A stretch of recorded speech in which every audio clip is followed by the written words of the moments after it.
गई काले तारीख 8 सप्टेम्बरना रोज वरियावी बजार जो है मेघवाड़ कॉलोनी खाते एक श्रीजीना मंडप ऊपर जो है अमुक जो नानी उमरना छोकराओं द्वारा जो एना पर जो है पत्थर मारवामां आवेला था। तात्कालिक जो बंदोबस्त ऊपर जो पुलिस हाजिर थी आ बधा लोगों ने जो डिटेन करीने जो है त्या अपना चौकी पर लई गया। पछी चौकी पर जो है फरियाद लेवानी तजवीज चालू करवामां आवी हती। जीते वखते जो है अमुक अपना लोको भेगा थई गया जो है अने एना पछी जो आ लोको रजूआतो करवाना चालू कर्या। आरोपीओने विरुद्ध में जो है कि कायदा की कड़क पगलां लेवामां आवे। दरमियान आ कार्रवाई चालती थी त्यारे जो है अपना आ पूरा समग्र विस्तार जो हमारा कॉम्युनल संवेदनशील विस्तारों है त्या जो है अपना मुस्लिम समाजना जो लोग त्या भेगा थईने जो है पछी तो आर्ग्युमेंट थया ने पत्थर मारा जो चालू करे ने पछी पुलिसे आ टोळाने विखेरवा माटे जो है जो कार्रवाई करी जो है आमा जो अमुक टीयर गैसना सील छोड़वामां आवेला अने लाठीचार्ज करी टोळाने विखेरवामां आवेला अने पछी जो है आ समग्र विस्तार में जो है વધુ पुलिस બધા अधिकारीओ पहुँचीने जो crime branch team SOG team स्थानिक पुलिसनी टीम साथे जो कॉम्बिंग करेल अने कॉम्बिंग में कुल 28 जेटला लोकोने जो डिटेन करवामां आवेला त्यार सुधी जेना जो धरपकड़ गुनाओ दाखिल थया 3 गुना दाखिल करवामां आवेला अने आ लोकोने धरपकड़ करवानी जो भी तजवीज है आ चालू है जो है अने જ્યારે આ ત્યાં जो અમારા કમાન્ડ એન્ડ કંટ્રોલ રૂમના સીસીટીવી કેમેરાથી આ એરિયા એકદમ કાफ़ी સારી રીતે जो કવર્ડ એરિયા છે અને એના जो ફૂટેજીસના આધારે અને સાથોસાથ जो ઘણા બધા जो લોકોના મોબાઈલમાં जो વિડીયો લીધા હતા એના આધારે जो है અને અમુક जो अपने મીડિયાના મિત્રોના भी મદદથી जो જેટલા भी આપણે ફૂટેજીસ મળ્યા એના હિસાબથી અમે લોકો जो है આરોપીઓના जो શોધખોળ કરીને કોમિંગ દરમિયાન પકડા અને પછી પણ આગળ પણ એના ઇન્ટ્રોગેશનમાં જેટલા બીજા આરોપીઓ છે એના પકડવાની તજવીજ ચાલુ છે અને जो 3 ગુનાઓ દાખલ કરવામાં આવેલા છે। પહેલા ગુના जो દાખલ થયા છે આ जो 6 जो जुनाइल एक्ट प्रमाणे जो नाना बाळको है एना विरुद्ध में जो पत्थर माराया था एना विरुद्ध में राइटिंग विथ कम्युनल मतलब कोई बीजा ने जो है धार्मिक भावना न उश्केरणी ने जो सेक्शनों है एना हिसाब थी जो BNS 189(1), 189(2), 192(98) जो नया कायदा प्रमाणे दाखिल करवामां आव्यो। जूना कायदा आमां नटसेल में डेफिनेशन कहीए तो राइटिंग अने धार्मिक लागणी दुभा एवा कृत्य करवाना जोईए। पछी बीजा जो गुनाओ सरकार तरफे दाखिल करवामां आवे छे जेमां चौकीना PSI जो है श्री राठौड़ तरफथी कि टोळाना विरुद्धमां जो टोळा पत्थर मारा अने पत्थरमां लोकोने बी इंजरी थई छे अने पुलिसने बी इंजरी थई छे एना हिसाबथी जो BNS ना सेक्शन जो है नवा कायदा प्रमाणे BNS 109, 115(1), 189(1) वगैरह दाखिल करवामां आवे छे जेमां 307 ना कलमों है। जूनागढ़ प्रमाणे में बात करिए तो अपना जो मृत्यु निपजाए आ प्रकार कृत्यों कलमों है। साथोसाथ पुलिस ऊपर जो सॉल्ट भी कलमों है एमां अने जो लोगों जो ग्रीवियस इंजरीज थई है एना कलमों लगाड़वामां आवेली है जो है अने जेमां कुल त्यार सुधी 28 जेटला आरोपीओने अपने डिटेन करीने एना जो कायदाकीय रीते धरपकड़ करवानी कार्रवाई चालू है। तीजा जो गुना दाखिल करवामां आवेला हता आ गुना जो कतारगाम गेट जेना बोले जो लाल गेट पुलिस स्टेशन में आवे छे अत्यार जो ब्रिज नीचे जो अमुक गाड़ीओ ऊभी हती जूनी गाड़ीओ एना सळगाववाना प्रयत्न करवामां बे गाड़ी कांच तोड़वामां अने बे गाड़ी लगभग सळगाववामां आवी तो एना विरुद्ध में जो टोळाओ हता टोळा विरुद्ध में भी फरियाद जो है पुलिस तरफे दाखिल करवामां आवी छे। आ जो BNS जो कलम 189(1), 189(2) एटले मतलब कि एना आर्सनिंग करवाना अने नुकसान करवाना कलमों हेठळ जो गुनाओ दाखिल थया छे।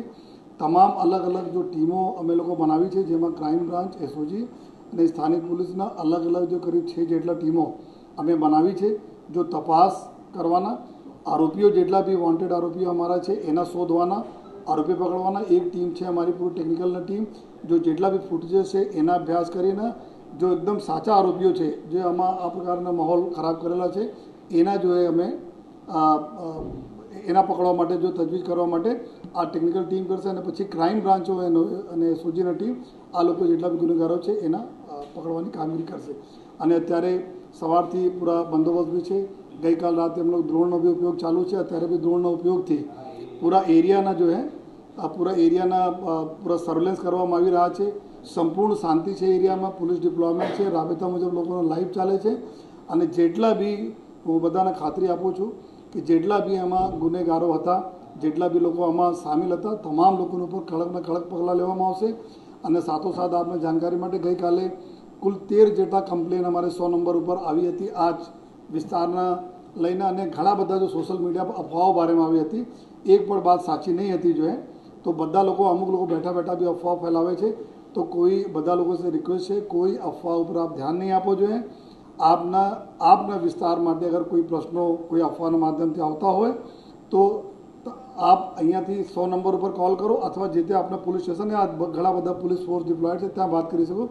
લેકિન કોઈ બેઠા બેઠા જૂના વિડીયો કોઈ નાખે, જૂની સ્ટોરી લીખે અને આપ એના સર્ક્યુલેટ કરો, ફોરવર્ડ કરો, આ બી ગુનો બને છે. જેથી કોઈ પણ પ્રકારના અફવા માનવા જરૂર નથી. આપણા સુરત ખૂબ કોમી શાંતિ ધરાવતા જો આપણા શહેર છે, કોમી શાંતિ જળવાય આ પ્રકાર બધા લોકો સામે વિનંતી કરીએ છીએ. તહેવારોની સિઝનો છે અને જેટલા લોકો જો કોમી એકલાસના વાતાવરણ ડિસ્ટર્બ કરવાની કોશિશ કરે છે એના પોલીસ અમને કાયદાકીય રીતે જો એમાં પગલાં લઈશું. સર, આ સંપૂર્ણપણે પ્રી પ્લાન લાગે છે, કારણ કે જે રીતે પોલીસ ગઈ હતી સમગ્ર વિસ્તારમાં પથ્થરો જોવા મળ્યા હતા. આમાં આ બાળકોનો જો અમે જોઈએ તો આ લોકો જો જે એના ઘર લગભગ કરીબ 1.5 કિલોમીટર દૂર વિસ્તારના રહેવાવાળા બાળકો છે. તો એટલા દૂર આવીને જો હવે વરિયાવી જો આપણા મોહલ્લો છે વરિયાવી ગણેશજીના, ત્યાં આપણા વાત કરીએ તો આ પૂરા મુસ્લિમ વસ્તીના બીચમાં આવે છે. ત્યાં વર્ષોથી લોકો જો આપણા શ્રીજીની સ્થાપના કરે છે, ત્યાં કોઈને પ્રોબ્લેમ નથી. બંને સમાજ ખૂબ હળી મળી રહે છે. ગઈકાલે પણ જો કોઈ પ્રત્યાઘાત ત્યાં નહીં હતા જોઈએ, પરંતુ એટલા દૂરથી આવીને 1.5 કિલોમીટર દૂરથી આવીને અહીંયા જો સ્ટડી કરીને જાય, એના મતલબ પૂરા અમારે આ જ દિશામાં અમે તપાસ કરીએ છીએ કે એના પાછળ કોણ દોરીમાર છે, કોના જોઈએ અને કોણ છે. એના માટે એના વાલીઓને બી અમે અત્યારે ડિટેન કર્યા છીએ અને આ પૂછપરછ અમારી ચાલુ છે.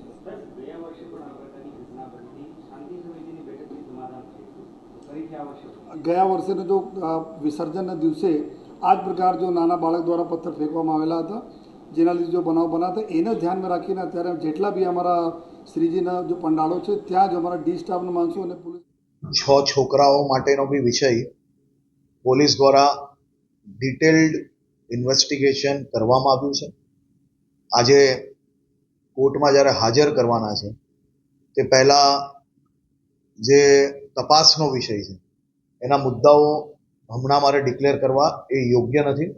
એ બાબતની સંપૂર્ણ માહિતી કોર્ટમાં જ્યારે આ સૌ આરોપીઓને લઈ જશે ત્યારે સરકારી વકીલ, પોલીસ દ્વારા જે વિષયો મુકાયેલા છે એ સૌ લોકોના ધ્યાન પર આપવામાં આવશે, કારણ કે પહેલાથી આ વિષયો ડિક્લેર કરવા એ યોગ્ય નથી. મેં બહુ ક્લિયર કહ્યું છે કે કોઈ બી પથ્થર ફેંકનાર વ્યક્તિ એ માત્ર કાયદાકીય ગુનેગાર નથી, એ સૌથી મોટો સામાજિક ગુનેગાર છે. કોઈ બી સમાજ ના હોય, આની અંદર કોઈ બી પ્રકારની લાગણી, કોઈ બી પ્રકારનો દયા એ હોય જ ના શકે. પથ્થર ફેંકવું અને પથ્થર ફેંકવાનો વિચાર બી કઈ રીતે આવી શકે. મારી તો ખાસ કરીને સમાજને અપીલ છે કે આ પ્રકારના યુવાનોને સાચી દિશા આપવી જોઈએ. આપણી જવાબદારી છે. સમાજે જ્યારે વિવિધ ટ્રસ્ટોની અંદર, ચાહે મદરેસા હોય, ચાહે મસ્જિદ હોય, ચાહે મુસ્લિમ સમાજના વિવિધ અલગ અલગ સંગઠનોમાં જ્યારે આપણે સૌ લોકોને જવાબદારી આપી છે, તો આપ સૌ લોકોની બી એક જવાબદારી છે કે યુવાનોને સાચા માર્ગે, અને કોઈક યુવાન જો ખોટા માર્ગે ભટક્યો હોય તો એને સમજાવવું જોઈએ. હું ફરી કહું છું, પથ્થર કોઈ બી જગ્યા પર ફેંકનાર કોઈ બી સમાજનો વ્યક્તિ હોય, અમે છોડતા નથી.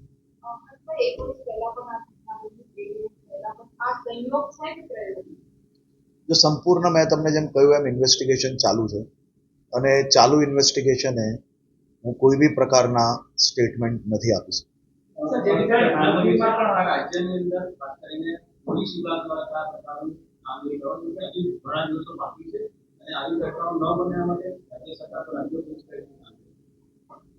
આ આપણું ગુજરાત રાજ્ય છે, સૌ સમાજ સાથે મળીને બધા જ ઉત્સવ મનાવતું આવ્યું છે અને આ વખતે બી ગણપતિજીની શાનથી હજી 8 દિવસ પૂજા અર્ચના થશે અને અદ્ભુત રીતે થશે. અને આમાં કોઈ બી પ્રકારના ઇફ એન્ડ બટ હોય જ ના શકે. ગણપતિજીની સ્થાપનાથી લઈને વિસર્જન તક એ ગુજરાતની અંદર દિવાળીના તહેવાર જેવા દિવસ છે. સાહેબ, હજારો ઘરોમાં સુરત શહેરની કદાચ જ કોઈ ગલી એવી હશે જ્યાં એક ગલીમાં 2-2, 5-5 ગણપતિજીની સ્થાપના ન થતી હોય. હજારો મંડળો દ્વારા ગણપતિજીની પૂજા અર્ચના કરવામાં આવે છે અને શું ઉત્સાહપૂર્વક, શું ભાવનાત્મક રીતે આ પૂજા અર્ચના કરવામાં આવે છે. અને સૌ ગણેશ ભક્તોને બી હું ખૂબ ખૂબ શુભકામનાઓ આપું છું. આ આખી ગણેશ ચતુર્થી આપ સૌ લોકોના જીવનમાં વધુમાં વધુ ખુશાલી લાવે. સૌ સમાજને, સૌ પરિવારોને આ ગણેશ ચતુર્થીના પાવન પર્વના જે તહેવાર છે તે નિમિત્તે બધાના જ ઘરોમાં ખુશી આવે તેવી હું ભગવાન શ્રી ગણેશજીના ચરણોમાં પ્રાર્થના કરું છું.